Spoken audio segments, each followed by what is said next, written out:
Hallelujah, good morning. एक और नया दिन आज प्रभु ने हमें दिया है। प्रभु की महिमा हो, प्रभु की स्तुति हो। यहोवा के करुणा और प्रेम का अंत कतई नहीं होता। यहोवा की कृपाएं कभी समाप्त नहीं होती। हर सुबह वे नई होती जाती हैं। प्रभु की सच्चाई महान है। आइए अपने आप को उनके हाथों में हम सौंप के प्रार्थना करें। पवित्र परमेश्वर, हम आपके शुक्रगुजार हैं। पिता, एक बार फिर से हम आपके सानिध्य में आते हैं। इस जीवन में जब हम हर रोज नई परेशानियों का, चुनौतियों का, तकलीफों का सामना करते हैं, प्रभु यह केवल आपका अनुग्रह है, आपकी करुणा ही है जो हमें दृढ़ करता है, स्थिर करता है। आज एक बार फिर से हमसे अपने वचनों से बात करें। प्रार्थना यीशु के नाम से मांगते हैं, आमीन। कैसे हैं आप लोग? आप सभी लोग ठीक हैं? क्या रात भर आपको अच्छी नींद आई या फिर थके हुए हैं? क्या निराशा और हताशा से आप भरे हुए हैं? मुझसे नहीं हो सकता, मैं और नहीं जी सकता। क्या ऐसे विचारों ने आपको घेर रखा है? यह नौकरी और नहीं कर सकता, मुझसे और अधिक सहन नहीं हो पाएगा। क्या घबरा रहे हैं? यह परिवार मुझसे और नहीं संभलता, मैं इसके साथ नहीं जी सकता, इसके साथ नहीं जी सकती। क्या आपका वैवाहिक जीवन कुछ ऐसा है? बस खत्म करते हैं। आजकल अधिकतर ऐसे ही बात करते हैं। It's come to an end. क्या है यह एंड? सुनिए, विवाह का कोई एंड नहीं होता। विवाह का अंत जो है मृत्यु ही है और कुछ नहीं। मृत्यु तक आपको साथ रहना है। आजकल कई लोग पारिवारिक कलेशों से परेशान हैं। अब मैं सहन नहीं कर सकता, अब मैं सहन नहीं कर सकती, साथ रहना अब संभव नहीं है। विभिन्न कारणों के चलते, चाहे परिवार हो या व्यक्तिगत जीवन, लोग हताश हैं, निराश हैं। अब मुझसे नहीं हो सकता, कब तक मैं करूं? कब से एग्जाम लिख रहा हूं, पास ही नहीं हो पाता। अब मुझे कॉलेज नहीं जाना, मुझे पढ़ाई नहीं करना। तमाम परिस्थितियां हमें हताश कर रही हैं, निराश कर रही हैं। क्या ऐसी किसी परिस्थिति से आप गुजर रहे हैं? कई बार हम सेवक भी ऐसा सोचते हैं, अब मुझे और सेवा नहीं करनी, इस सेवा का कोई लाभ नहीं। कितने सालों से मैं मेहनत कर रहा हूं, कितने सालों से मैं सेवा कर रहा हूं, सभा नहीं बढ़ रही, अच्छी सेवकाई नहीं हो रही, चिन्ह और चमत्कार नहीं हो रहे, अब और सेवा नहीं करनी। ऐसी सोच कई बार सेवकों में भी पनपने लगती है। यह काफी दुखदाई है। जी हां, कई बार जिंदगी में हालात ऐसे हो जाते हैं जहां हम हार मानने की कगार पर होते हैं। I can't bear any more, let me just give up. हमें लगता है छोड़ देना समस्या का समाधान है, लेकिन जीवन में दृढ़ रहना, स्थिर रहना हमें सीखना है। मैं आपके ध्यान को प्रेरित पौलुस की ओर लाना चाहूंगा। एक प्रकार से पौलुस का जीवन समस्याओं और परेशानियों की परिभाषा थी। लोगों ने उसे प्रताड़ित किया, उसे निंदित किया, अपमानित किया, अपशब्द कहे, लिटरली उसे मारा भी, भयंकर तौर पर प्रताड़ित किया, जेल में डाला, इतना मारा कि वो अधमरा हो गया। इतने अपमान, मुसीबतों के बीच में, परेशानियों के बीच में पौलुस ने हार नहीं मानी, अंत तक विश्वास योग्य रहा। अपने जीवन के अंत के आसपास वो तीमुथियुस को एक पत्री लिखता है। देखिए, दूसरे तीमुथियुस की पत्री और उसका 4 अध्याय 7वें आयत को पढ़ रहा हूं। देखिए, मैं अच्छी कुश्ती लड़ चुका हूं, मैंने अपनी दौड़ पूरी कर ली है, मैंने विश्वास की रखवाली की है। 3 बातें, 3 श्रेष्ठ बातें पौलुस कह रहा है। मैंने अच्छी कुश्ती लड़ी है। कुश्ती या संघर्ष, मसीही जीवन संघर्षों से भरा हुआ है। मनुष्यों से नहीं, लेकिन शैतान से। हमारे विरोधी दूसरे लोग नहीं है, शरीर नहीं है। वचन हमें बताता है हमारा मल्लयुद्ध इस संसार के अंधकार की ताकतों से है। हमें प्रार्थना में संघर्षरत रहना है, प्रार्थना में मल्लयुद्ध करना सीखना है। जब हम लगातार प्रार्थना करेंगे, छुटकारे को देख पाएंगे, हर परीक्षाओं को हम पार करने पाएंगे। एक अच्छी कुश्ती धोखेबाजी से नहीं, कपटता से नहीं, विश्वासघात करके नहीं। कुछ लोग मनुष्यों को प्रसन्न करने के लिए सेवा करते हैं, कुछ लोग गुट को, लेकिन मैं सेवा करता हूं पूरी ईमानदारी और सच्चाई के साथ, ताकि प्रभु की महिमा हो सके, जिस प्रकार पौलुस ने कहा, उसी प्रकार आज कई लोग ऐसे भी हैं जो सच्चाई से प्रभु की सेवा कर रहे हैं। उन्होंने अच्छी कुश्ती लड़ी है, अच्छी कुश्ती लड़ रहे हैं। मैंने अपनी दौड़ पूरी की है। मसीही जीवन एक दौड़ के समान है। प्रभु यीशु की ओर देखते हुए उस लक्ष्य को हासिल करने के लिए पूरे धैर्य के साथ दौड़ना है। दौड़ना है, रुकना नहीं हो सकता। अगर रुकेंगे तो गिर जाएंगे, रुकेंगे तो पीछे हो जाएंगे, रुकेंगे तो गिर जाएंगे। यह दौड़ ऐसी नहीं है कि एक दिन आप विश्वास के साथ दौड़ें और दूसरे दिन अविश्वास के साथ दौड़ें। एक दिन आप अपनी इच्छा के अनुसार जिएं और दूसरे दिन दोबारा प्रभु के पास आएं, ऐसा नहीं है। लक्ष्य पर केंद्रित हो लगातार दौड़ते जाना है, और यह तभी संभव है जब आपकी नजरें यीशु पर टिकी हों। इसीलिए हर रोज प्रार्थना की आवश्यकता है, वचन पढ़ने की आवश्यकता है, सहभागिता की आवश्यकता है। हर दिन प्रभु के साथ में व्यक्तिगत तौर पर समय बिताने की आवश्यकता है। हर दिन प्रभु के सामने जाकर अपने हृदय को खोलकर उनके अनुग्रह को तलाशना है। लगातार बढ़ना बहुत आवश्यक है। मैं नहीं जानता किस विषय को लेकर आप हार मानने को तैयार हैं, रुकने को तत्पर हैं। वह जो भी बात हो, पढ़ाई लिखाई की बात हो, परिवार की बात हो, आपकी नौकरी से संबंधित हो, या फिर जो व्यापार आपने शुरू किया उससे संबंधित हो। कई सारे नौजवान आजकल नौकरी की तलाश में हैं। कई सारे इंटरव्यूज वे लोग देते रहते हैं, कई सारे इंटरव्यूज जाते हैं, लास्ट राउंड तक आते हैं, पर सेलेक्ट नहीं हो पाते। अब नौकरी ही नहीं चाहिए कहकर निराश हो गए हैं। हताश ना हो, निराश ना हो, इंतजार करना ना छोड़ें, विश्वास में दृढ़ रहें। किस पर है आपका विश्वास? क्या अधिकारियों पर, पैसों पर, परिस्थितियों पर, मनुष्यों पर, या फिर मुझे बुलाकर अलग करने वाले, मुझसे प्रेम करने वाले प्रभु यीशु पर? प्रभु की योजनाएं मेरी हानि के लिए नहीं, भलाई के लिए हैं। यह विश्वास हमेशा रखें। प्रभु पर विश्वास करने वाले कभी भी धोखा नहीं खाएंगे। संसार पर भरोसा करने वाले धोखा खा जाते हैं, बर्बाद हो जाते हैं। लेकिन प्रभु पर विश्वास करके देखिए और उस विश्वास को हमेशा बचाए रखें। परेशानियों के बीच, तकलीफ के बीच, जब सब कुछ अच्छा है तो विश्वास की क्या जरूरत? लेकिन जब परेशानी है, कष्ट है, परिस्थितियां अनुकूल नहीं है, ऐसी स्थिति में हमें विश्वास की जरूरत है। हमें विश्वास की रखवाली करनी है। हमें अपने विश्वास की दौड़ को पूरा करना है, अंत तक दौड़ना है। पौलुस जैसे सेवकों के जीवन से हम कितना कुछ सीख सकते हैं। एक वचन की ओर आपका ध्यान लाना चाहूंगा। दूसरे कुरिन्थियों की पत्री, उसका 11वां अध्याय। दूसरा कुरिन्थियों, उसका 11वां अध्याय। यहां पर पौलुस यह बताने का प्रयास कर रहा है कि कितनी परेशानियां आईं, लेकिन फिर भी वो सेवा करता रहा। 23वीं आयत। क्या वे ही मसीह के सेवक हैं? मैं पागल के समान कहता हूं, मैं उनसे बढ़कर हूं अधिक परिश्रम करने में। अब पौलुस की परिस्थितियों की लिस्ट को देखिए। बार बार कैद होने में, लिस्ट में अगला है कोड़े खाने में। पूरा लंबा चौड़ा लिस्ट यहां पौलुस दे रहा है, गौर से सुनते जाइएगा।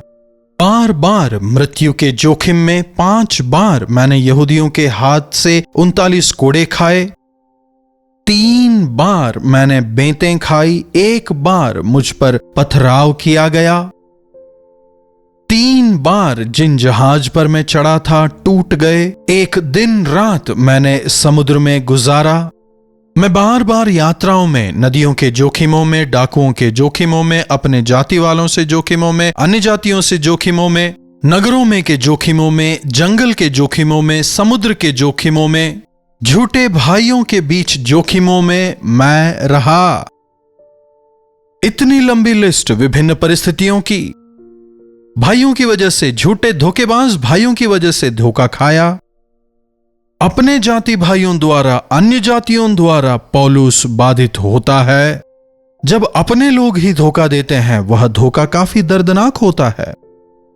मित्र मित्र कहने वाला जब धोखा देता है, बिल्कुल सहन नहीं होता। भावनात्मक तौर पर अगर हमें सहारा नहीं है तो हम किस प्रकार आगे बढ़ सकते हैं? मानसिक क्लेश के साथ साथ पौलुस यहां पर शारीरिक पीड़ाओं का भी अनुभव कर रहा है।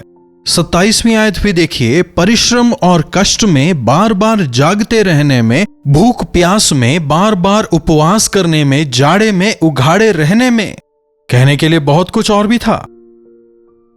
तमाम प्रकार की परेशानियों के बीच, बाधाओं के बीच व्यक्तिगत तौर पर पौलुस उनसे संघर्ष करता रहा। प्रभु के अनुग्रह को उसने मांगा। हताश होकर उसने हार नहीं मानी, अंत तक उसने विश्वास की, रखवाली की। क्यों ना हमारे अंदर भी एक ऐसा विश्वास हो।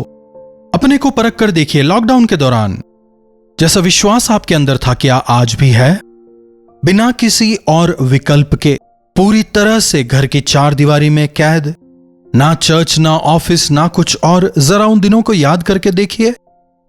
ऐसी मायूसी के बीच, ऐसी उदासी के बीच, जब आपको सोशल मीडिया के द्वारा प्रभु का वचन सुनाया जाने लगा, उसे सुनकर कितने लोग प्रोत्साहित हुए, कितने सारे लोगों ने हिम्मत पाई।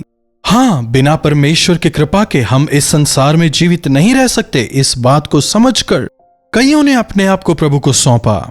हजारों लाखों की तादाद में हमें मिले व्हाट्सएप मैसेज के द्वारा हम यह दृढ़ता से कह सकते हैं, 20,000, 30,000 हर रोज प्रभु के वचन को सुनने के लिए जुड़ते थे। उन मायूस करने वाले लम्हों में केवल प्रभु का वचन ही था जो उन्हें धैर्य देता था। कितने आश्चर्यकर्म उस दौरान हुए। समय होते ही सब लोग जुड़ जाते थे। इसीलिए दिन में 3-3 बार हम आपसे जुड़ते थे और आपको देखकर हमें भी संतोष होता था। लेकिन आज ऑफिस जाना है, काम है, बच्चों को स्कूल भेजना है, पति के लिए खाना बनाना है, ये काम है, वो काम है कहते हुए समय नहीं निकाल पाते।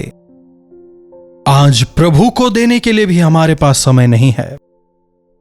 प्रभु को नजरअंदाज करने लगे हैं, सांसारिकता में डूबने लगे हैं। यह परेशानी है, वो बाधा है, यह समस्या है, उसका सामना करना है, यह सब कुछ कहते हैं, लेकिन प्रभु में आनंदित होने का समय नहीं। प्रभु ने हम सबको 24 घंटे दिए हैं। इन 24 घंटों में क्या 1.5 घंटा, 2 घंटा हम प्रभु को नहीं दे सकते? देखिए, आपकी हताशा आशा में बदल जाएगी, आपकी बलहीनता बल में तब्दील हो जाएगी। जीवन में जिन चीजों से संघर्ष कर रहे हैं उनमें जयवंत हो पाएंगे। प्रभु के साथ बिताया हुआ समय आत्मिक तौर पर हमें दृढ़ करता है, हमारे विश्वास को बढ़ाता है, इसीलिए हम हताश नहीं होंगे। पौलुस के जीवन में कई समस्याएं थी, लेकिन फिर भी वो प्रभु पर निर्भर रहा। उसने अपने विश्वास को प्रभु पर लगाए रखा और हर परिस्थिति में आगे बढ़ा। मसीह में मैं सब कुछ कर सकता हूं जो मुझे सामर्थ्य देते हैं। मेरी बलहीनता में उनका बल परिपूर्ण होता है। इन बातों को समझते हुए, अपनी समझ पर नहीं प्रभु की समझ पर निर्भर होते हुए विश्वास से बढ़ता चला गया। आप अपनी समझ पर निर्भर होने का प्रयास कर रहे हैं। मेरे पास पैसा है, यह बिल मुझे पे करना है, मेरे सामने यह समस्याएं हैं और इनका समाधान मुझे निकालना है। मानवीय तौर पर आप सोच रहे हैं, इसलिए डर जाते हैं। लोग मेरे बारे में ऐसा कहते हैं, उसने मुझे ऐसा कह दिया, मैं किसी काम का नहीं कहा, तुम तो नकारे हो, उन्होंने कह दिया। सोचकर, बार बार इसी बात को सोचकर आप निराश होते जा रहे हैं। इसके विपरीत प्रभु आपसे कितना प्रेम करते हैं सोचें तो। प्रभु आपके विषय क्या कहते हैं अगर समझें तो। उन दिनों में पौलुस ने भी कितने अपमानों का सामना किया। एक तरफ अन्य जाति लोग थे, दूसरे तरफ फरीसी, दूसरी ओर याजक। तमाम लोग मिलकर उन्होंने एक बात ठान ली थी, पौलुस को नाश करना है। इन तमाम के बावजूद भी पौलुस निराश नहीं हुआ, कारण उसका आधार प्रभु थे। उसने मेरे विषय क्या कहा, इसने मेरे साथ क्या किया, इससे मुझे फर्क नहीं पड़ता। मैं अपने प्रभु के सामने कैसा हूं, इससे मुझे फर्क पड़ता है। अगर हम भी इसे एनालाइज करें तो जब हम प्रभु के सामने ठीक हैं तो हमें किसी से घबराने की जरूरत नहीं। समझ रहे हैं? अगर आप प्रभु के सामने ठीक हैं तो आपको किसी से घबराने की जरूरत नहीं। जब आप प्रभु के सामने ठीक नहीं रहते तो भय आपको चारों ओर से घेर लेता है, निराशा आपको घेर लेती है। अगर आप अपनी निराशा को आशा में बदलना चाहते हैं, जिन विषयों को लेकर मनुष्यों ने कहा यह तुझसे नहीं हो सकता, मैं कर सकता हूं अगर आप साबित करना चाहते हैं। पौलुस के समान, मैंने अच्छी कुश्ती लड़ी है, मैंने अपनी दौड़ पूरी की है, मैंने अपने विश्वास की रखवाली की है और प्रभु ने मेरे लिए जीवन का मुकुट रखा है। अगर आप भी कहना चाहते हैं, आवश्यक है कि आप अपने दिन को प्रभु के साथ शुरू करें, अपने जीवन को लगातार उनकी निकटता में लेते चले जाएं, निरंतर उनसे जुड़े रहें, प्रार्थना और विश्वास में बढ़ें, तब आप भी पौलुस के समान इस गवाही को दे पाएंगे। प्रार्थना। पवित्र पिता परमेश्वर, प्रभु, जब हम मायूसी से भरे, उदासीनता से भरे माहौल में इस संसार में रहते हैं, हमसे ये नहीं हो सकता, हम यह नहीं हासिल कर सकते कहते हुए कई बार निराश और हताश हो जाते हैं। ऐसी स्थिति में आप हमारा हाथ थाम लें।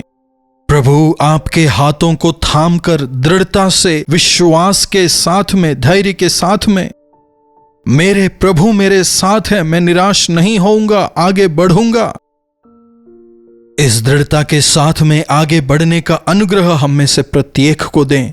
आप में दृढ़ होने के लिए प्रार्थना करना, आपके वचन को सुनना, आपके वचन को पढ़ना, आपके साथ समय गुजारना कितना आवश्यक है, इसे समझकर आपके साथ समय बिताने का अनुग्रह हम में से प्रत्येक को दें। प्रार्थना यीशु के नाम से मांगते हैं, आमीन।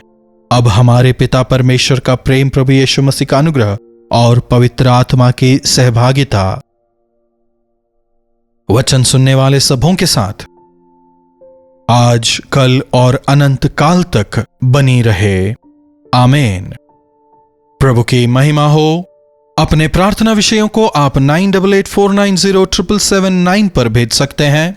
आप कार्यक्रम तो लगातार देख रहे हैं, लेकिन आज तक आप व्हाट्सएप पर हमसे नहीं जुड़े हैं, तो आज हमें व्हाट्सएप जरूर करें। पहली बार जुड़ रहे हैं इसलिए अपना नाम, अपने शहर का नाम, अपने परिवार के साथ अपना एक फोटो हमें जरूर भेजें, हम आपके लिए प्रार्थना करेंगे।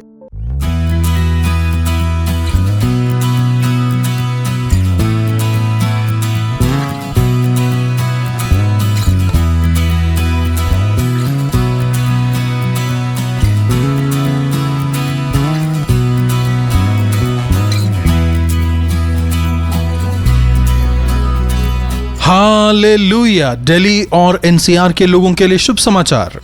आप लोगों से मिलने के लिए हम दिल्ली आ रहे हैं। मार्च 20 तारीख को एक दिन की सभा का आयोजन किया जा रहा है। हम आप लोगों से मुखोमुख होना चाहते हैं, जो किसी भी प्रकार की बीमारी, परेशानी, तकलीफों में हैं। हम विशेषकर आपके लिए प्रार्थना करना चाहेंगे। साथ ही साथ कैलवरी दर्शन तेलुगु टीवी कार्यक्रम के और हिंदी टीवी कार्यक्रम के दर्शकों से मिलने के लिए हम उत्साहित हैं। सोशल मीडिया पर भी हर रोज हिंदी और तेलुगु में कार्यक्रमों का प्रसारण किया जा रहा है। मैं आशा करता हूं आप उनके द्वारा भी आशीषों को पा रहे हैं। सोशल मीडिया और टीवी के साथ साथ हम चाहते हैं कम से कम एक दिन हम आपसे मुखोमुख हो सकें। इसीलिए मार्च 20 तारीख को दोपहर 2 से शाम को 5 बजे तक, फिर शाम 6 से रात 10 बजे तक सभाएं तेलुगु और हिंदी में रहेंगी। आप सबों से अनुरोध है, आप इन सभाओं में जरूर शामिल हों और आशीषित हों। हम YWCA कॉन्स्टेंटाइना hall, gate 1, gurdwara Bangla Sahib, Ashoka road, नई दिल्ली में हम 1 डे गेट टुगेदर का आयोजन कर रहे हैं। और अधिक जानकारी के लिए आप 8939393939 पर या फिर स्क्रीन पर दिखाए जा रहे नंबर पर व्हाट्सएप करें। जरूर आएंगे ना?